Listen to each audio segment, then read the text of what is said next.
C'est un travail chirurgical, binoculaire et scalpel pour travailler au millimètre.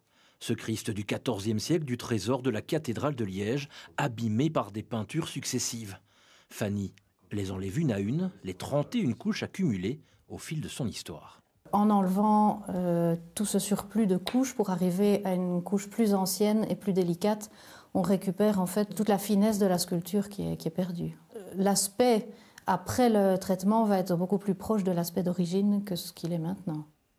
Un art qui cultive la patience. 3 années prévues pour ce Christ, quelques mois pour ce buste de Sainte Marie d'Oigny. Préétude, traitement, décapage et peinture pour enfin terminer. J'ai refermé en fait des lacunes avec un mastic blanc et je retouche. Et donc là, il y a déjà des mastiques qui sont retouchés, on ne les voit plus.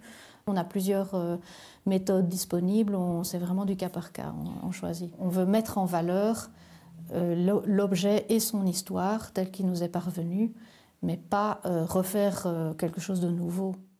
Et parfois, ces objets remettent en cause l'histoire même.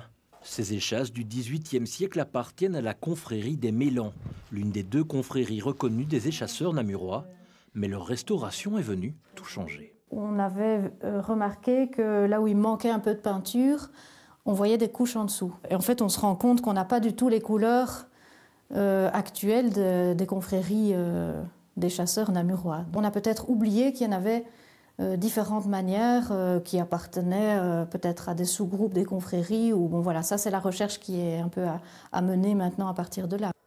Des couches de peinture qui obligent à revoir tout ce que l'on sait ou croit savoir. Restaurer un objet ancien permet donc aussi de mieux appréhender leur histoire et l'histoire elle-même.